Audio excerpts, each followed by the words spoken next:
Sin duda que entrar al libro de Apocalipsis es complicado el tema, porque hay muchas posiciones, no es solamente una. Aún dentro de los mismos reformados hay discrepancia en muchos puntos. Sin embargo, el libro de Apocalipsis, lejos de ser un libro que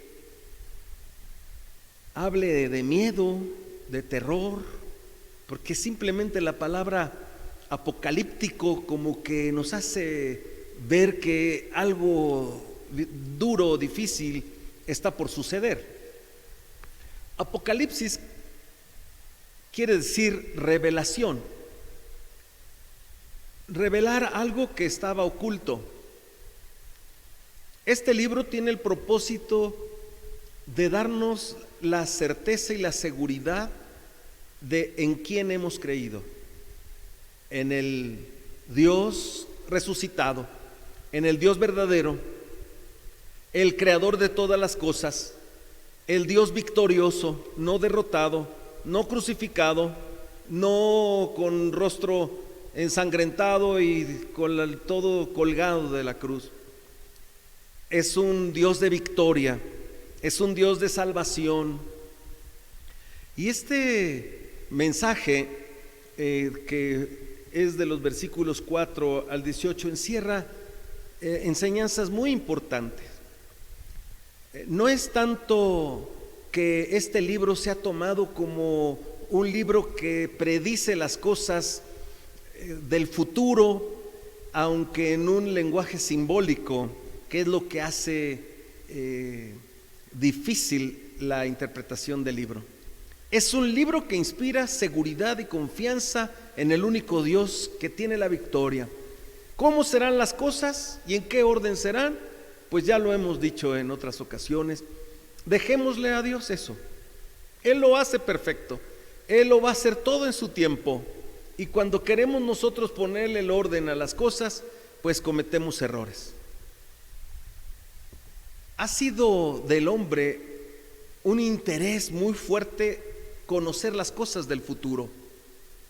Tanto así que muchos viven buscando lo que dicen los horóscopos. Fíjese usted, todas las televisoras en la mañana tienen personas que dan horóscopos. Y esos horóscopos tienen que ver con Satanás, porque todo eso que tiene que ver con el ocultismo no es del lado de Dios, es del lado de lo oscuro, de lo oculto, y ahí el que maneja esas cosas es Satanás. Pero la gente vive obsesionada por escuchar lo que dicen de Virgo o lo que dicen de Acuario, lo que dicen de Sagitario, y muchas personas su conversación está en relación a eso. Determinan su relación de amistad preguntando primero qué signo del zodiaco eres, para ver qué tanta compatibilidad hay en cuanto al carácter o en la forma de si va a ser confiable o no. El Señor manda en su palabra que no debemos mirar los horóscopos, ofenden al Señor. Pero muchos buscan lectores de cartas, lectores del tarot, otros se dejan leer la palma de la mano, otros les gusta estar viendo cosas del futuro, aunque sean de ciencia ficción, y se introducen dentro de un ámbito que es oculto. Y la realidad es que perturba la mente de la persona enfocarnos en cosas como estar pensando en el futuro. Hay personas que pagan a videntes, a personas para que les digan cómo les va a ir en el amor en el tiempo futuro.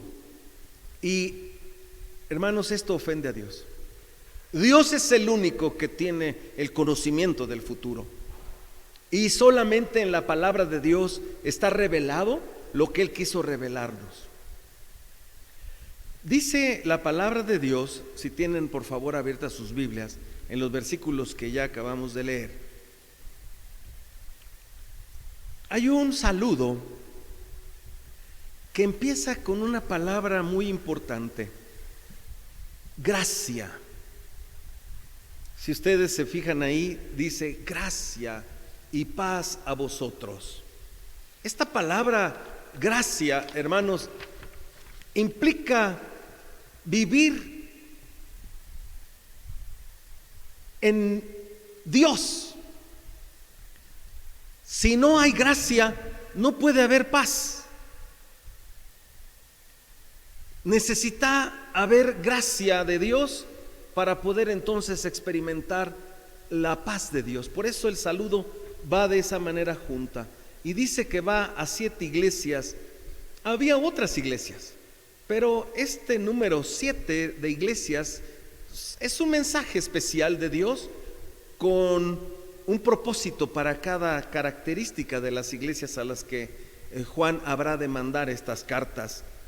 Pero había otras también, no están mencionadas en este libro, pero de alguna manera el 7 es importante estar conscientes que significa completo, perfecto. Aquí habla de la totalidad de la iglesia de Cristo. Por eso se menciona el número 7. Este mensaje tiene que ser predicado a ese grupo completo de las iglesias que son la iglesia de Cristo. Y el saludo es algo muy especial. Gracia y paz. Donde va primero la gracia, entonces seguirá la paz. Por eso es muy importante entender la palabra de Dios y recibirla así. Somos salvos por gracia, no por obras. Y si somos salvos por gracia, no puede haber paz sin la gracia de Dios. Por eso el saludo tiene esa importancia de poderla ver así. Y después nos da un dato muy interesante: la eternidad de Cristo. Dice allí del que es. Esa gracia y esa paz viene del que es presente y que era y que ha de venir. Y vuelve a mencionar 7 espíritus. Estos 7 espíritus, aunque la Biblia por ahí en un pasaje que no vamos a ver, habla de que el espíritu de Jehová es, y nos da ahí 6 características, pues de su gracia, de su perdón, de su amor, esa gracia de sabiduría, ese espíritu de sabiduría, perdón. Aquí se menciona 7 espíritus que están delante del trono de nuestro Dios. Esto es la totalidad de Dios, el Espíritu Santo, el Espíritu de Dios que está delante de su trono. Viene un saludo de gracia y de paz por parte de Jesucristo, que es el verdadero Dios. Aquí habla de la eternidad de Cristo. Dice el que es, que era y que ha de venir. Y estos 7 espíritus, repito, es la totalidad, el Dios perfecto que es el Espíritu Santo de Dios. Y después dice el versículo número 5: y de Jesucristo, el testigo fiel, el primogénito de los muertos y el soberano de los reyes de la tierra, al que nos amó y nos lavó de nuestros pecados con su sangre. Inmediatamente la palabra de Dios nos hace reflexionar acerca de esta obra que es el que da la gracia y la paz, porque es el Dios eterno. Y con esto nos recuerda que hizo todo para perdonarnos y quitarnos de esa mancha de pecado, de esa contaminación del alma que tenemos con el pecado, hasta que viene la obra de Cristo. Y cuando Él derrama su propia sangre, es cuando viene entonces la justicia de Dios para poder perdonarnos y para darnos la pureza que necesitamos tener como pueblo de Dios. Y repito, la pureza, fíjese lo que sigue escrito: y nos hizo reyes y sacerdotes para Dios su Padre. A Él sea gloria e imperio por los siglos de los siglos. Por eso es importante que todos los que venimos a los pies de Cristo vivamos la vida como creyentes de la obra que Él ha hecho por nosotros. Ponía yo en la invitación hace un rato para que se metieran a escuchar este mensaje. ¿Qué pasó con la Semana Santa en tu vida? ¿Es una Semana Santa más de todas las que has vivido? ¿Hay algo que hubo en tu vida que cambió? Pues que es importante que las personas sepan que la Semana Santa, la obra redentora de Cristo, es una obra que está presente en nuestra vida, y que es entender que Él derramó su sangre para darnos la justicia de Dios y perdonarnos y darnos la pureza de ser parte de su pueblo, porque aquí lo que viene dice: nos hizo reyes, sacerdotes para Dios. Nos ha dado el Señor estos ministerios, estas bendiciones de ser reyes y sacerdotes. Y muchas veces no entendemos lo que aquí la palabra de Dios nos dice, pero esta es la felicidad más grande que podemos encontrar. Nos hizo reyes y sacerdotes. Esto implica que estamos hechos para Él y que nos ha compartido de esa gloria del Señor, porque somos reyes y sacerdotes. Y esto nos hace vivir una vida diferente, entendiendo que no hay otra cosa más importante que ser considerado por Dios reyes y sacerdotes. Así es que, hermanos, este mensaje es muy importante para la iglesia. Por eso está dirigida a esas 7 iglesias, al cuerpo total de Cristo. Y por eso dice el Señor: gracia y paz de parte de esa Trinidad de Dios. Pero a partir del versículo 5 hasta el 8 se nos habla de esa primera venida de Cristo, pero también de lo que ahora estamos aguardando, que es la segunda venida del Señor. Dice así, ya leyendo completo el 5 hasta el 8: y de Jesucristo, el testigo fiel, el primogénito de los muertos y el soberano de los reyes de la tierra, al que nos amó y nos lavó de nuestros pecados con su sangre, y nos hizo reyes y sacerdotes para Dios su Padre. A Él sea gloria e imperio por los siglos de los siglos. Amén. He aquí que viene en las nubes, y todo ojo le verá, y los que le traspasaron y todos los linajes de la tierra harán lamentación por Él. Sí, amén. Aquí se nos habla de las 2 venidas del Señor. La primera, porque fue el primogénito de los muertos. Y de la segunda, cuando nos dice que viene en las nubes. Hermanos, este mensaje es tan importante porque si no vimos al Señor levantándose en gloriosa resurrección hace algunos domingos en Semana Santa, tampoco tenemos la disposición de verlo ahora cuando Él venga en las nubes. Simplemente no creemos en eso, no nos importa, dudamos de que eso pudiera existir. Para muchas personas esto solamente es una figura que ni les importa si se da o no. Pero dice aquí la palabra de Dios, y esto es algo muy importante, dice: he aquí que viene en las nubes y todo ojo le verá, y los que le traspasaron. Este punto, hermanos, es muy importante. Imagínense el día que el Señor Jesucristo regrese. Los que somos salvos estaremos glorificando a Dios por el regreso del Señor, por la llegada del Señor. Pero imagínense todos los que no aceptaron a Cristo Jesús en sus vidas. Allí se van a convertir.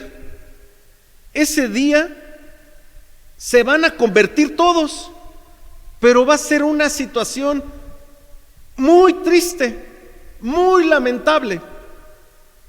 Como cuando una mamá llora la muerte de su hijo, que ya no hay esperanza alguna, O como cuando la madre llora porque a su hijo lo meten a la cárcel y no hay posibilidad de que salga y que le dan una sentencia para toda la vida ahí en la prisión. Bueno, pues ese llanto no se va a comparar con el lamento, porque aquí dice claramente, todo ojo le va a ver, y los que le traspasaron y todos los linajes de la tierra harán lamentación por él. ¿Sí? Amén. Que así sea, porque no quisieron entender, no quisieron aceptar, no les importó el sacrificio de Jesucristo, no les importó el amor de Dios, no les importó el perdón de sus pecados. Van a lamentar todos los linajes de la tierra y los que lo traspasaron, aquellos como Pilato o aquellos del Sanedrín, aquellos que estaban al pie de la cruz, los soldados romanos que le escarnecieron, y todos los que le traspasaron. También es usted que no quiere venir a Cristo, que usted abraza otras religiones que ofenden a Dios, usted abraza la idolatría, usted abraza la mentira del demonio, no viene a Jesucristo. Él es el Dios de la gracia, Él es el Dios que da la verdadera paz. Como usted no le importó, usted es de los que van aquí a lamentarse en gran manera, como los que le traspasaron, como los que le metieron la lanza al Señor, como los que le metieron los clavos en sus manos, como los que hicieron escarnio de él, como los que le escupieron, los que le pusieron la corona de espinas. Usted le traspasó también y va usted a lamentarlo por toda la eternidad. Por eso dice aquí, sí, amén, porque así va a ser.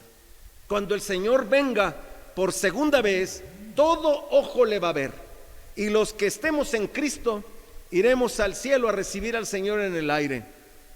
Eso es lo que habla la Biblia, un arrebatamiento de la iglesia, pero no raptada como mal lo interpretan muchos. En el momento en que el Señor venga, que todo ojo le va a ver, en ese momento los que estén con vida y sean del pueblo de Dios, subiremos al aire para recibirlo, pero todo ojo le va a ver, y los que lo traspasaron y todos los linajes de la tierra harán lamentación por él. ¿Sí? Amén. Hermanos, es muy triste el final de la mayoría de las personas, los que tuvieron en poco las cosas del Señor Jesucristo, los que no les importó la palabra de Dios, los que pudieron venir a la iglesia pero venía nada más de pasada, porque realmente nunca hubo un cambio radical en su vida para servir al Señor con todo su corazón. Dice aquí el versículo 8, yo soy el alfa y el omega, yo soy el principio y el fin, dice el Señor, el que es. Vuelve aquí a hablar de la eternidad de Cristo, y que era y que ha de venir, el Todopoderoso.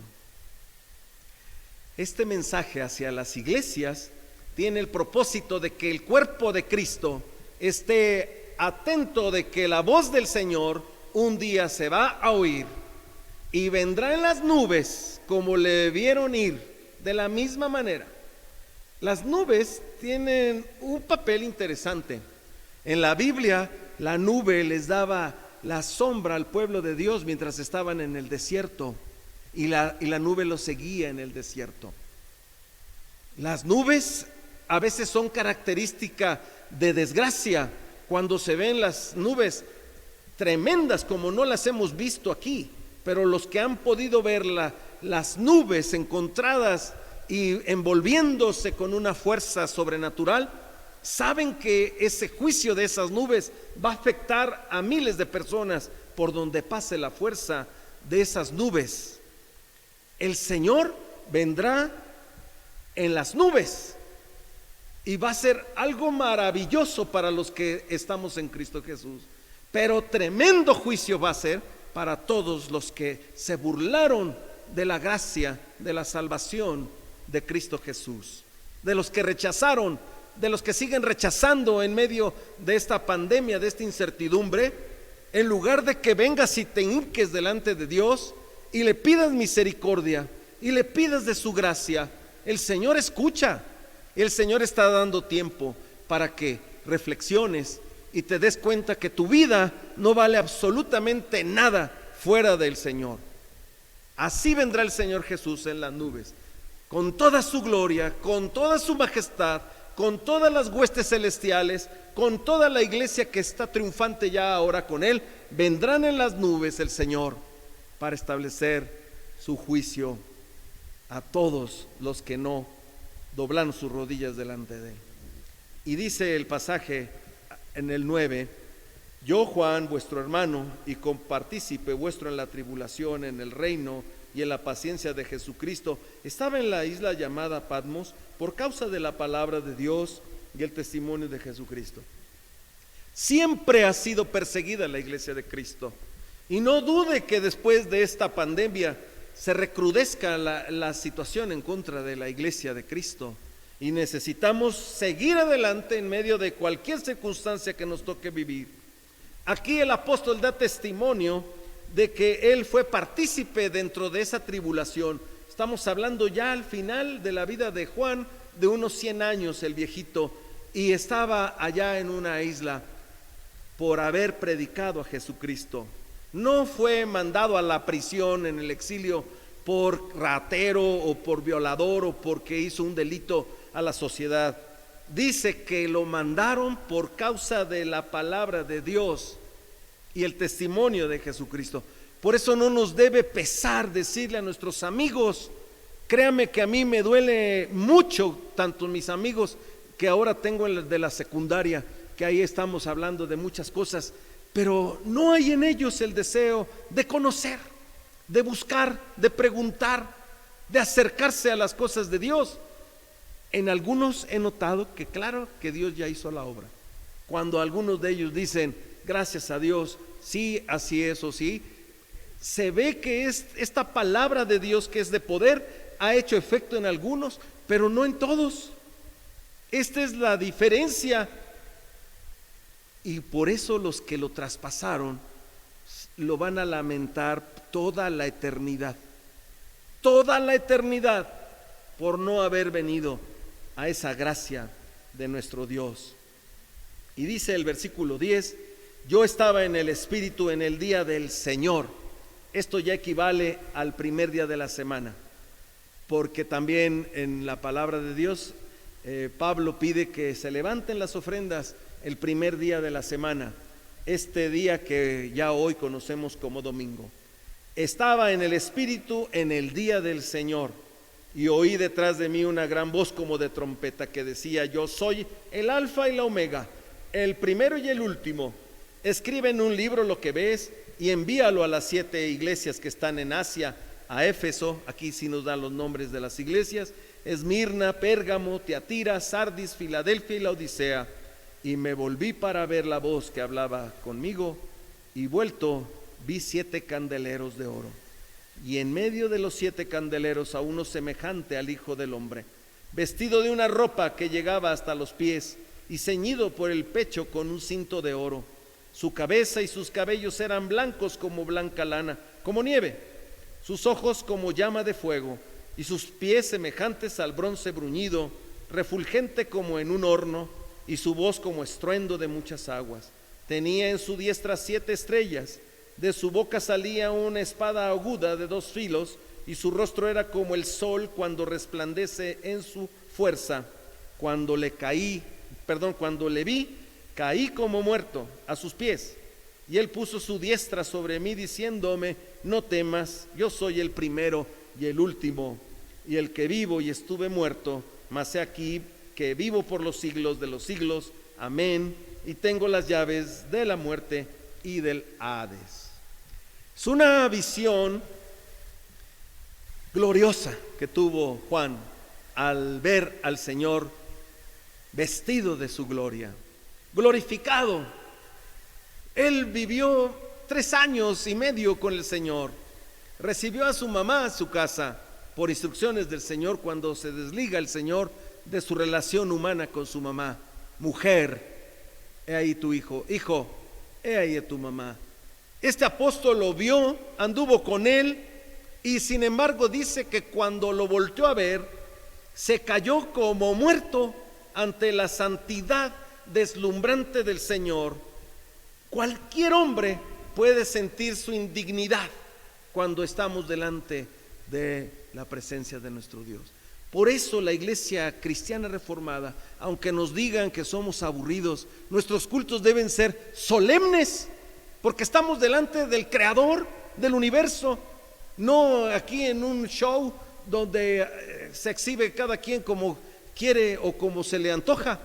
Este es un culto a Dios, creador de todas las cosas, al omnipotente, al eterno, y por eso lo debemos hacer siempre con reverencia y temor a ofender a Dios, porque dice la palabra de Dios que Él es fuego consumidor.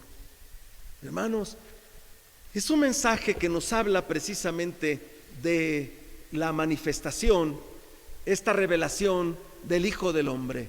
Y a Él le gustaba usar este nombre porque estuvo en su calidad de hombre, sufrió en su calidad de hombre, vivió en su calidad de hombre, pero sin pecado. El justo fue llevado a la cruz y murió por el injusto, el perfecto por el imperfecto, el santo por el abominable. Es una revelación de este Dios que con su amor y su gracia nos da esa paz que verdaderamente necesitamos vivir. El apóstol, a pesar de estar viviendo en el exilio y de alguna manera bajo prisión, él podía experimentar esta paz de Dios. Él pudo recibir en vida el consuelo del Señor, los milagros maravillosos que hizo el Señor. Lo pudo ver resucitado, y por eso él predicó al Señor Jesucristo a pesar de que lo persiguieron. Dice la historia, no la Biblia, que a este apóstol lo metieron en un balde de aceite hirviendo, y cuando lo sacaron no tenía una sola quemadura. Y no nos puede extrañar, es el mismo Dios.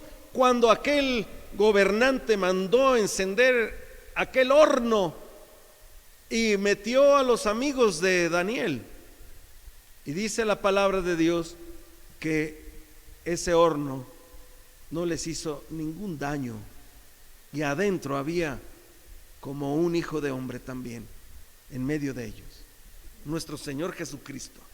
Aún en el Antiguo Testamento vemos la manifestación y el amor de ese Dios que se presenta aquí como el que era, como el que es y como el que ha de venir, el eterno, el Dios omnipotente.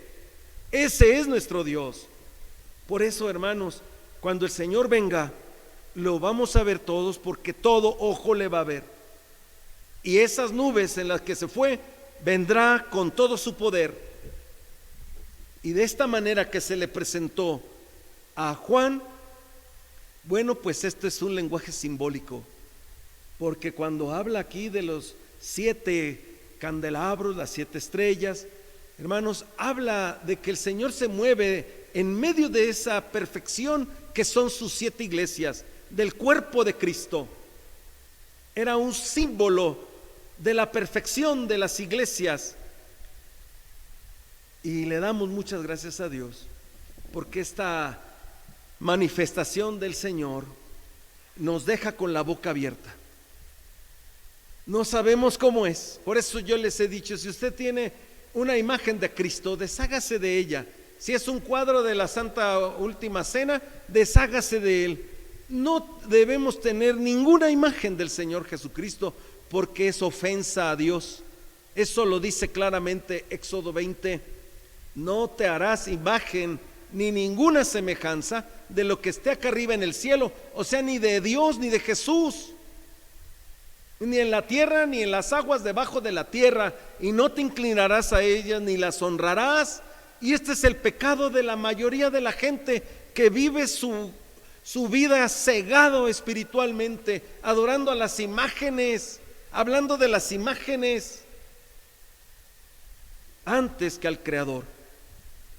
Así es que, hermanos, el Señor viene pronto. Y aquí dice la palabra de Dios, y con eso quiero terminar: todo ojo le va a ver, escúcheme bien, y los que lo traspasaron, y todos los linajes de la tierra harán lamentación por él. Como decía hace un momento, ese día se van a convertir todos, porque van a comprobar que se burlaron y lo traspasaron y lo despreciaron, y va a ser su lamento por toda la eternidad. Yo espero que tú no seas de esos. Me duelen mis amigos, me duelen mis conocidos, pero yo no puedo entrar a su mente y a su corazón. La palabra de Dios sí, la gracia de Dios sí. Y decía al principio, sin gracia no puede haber paz.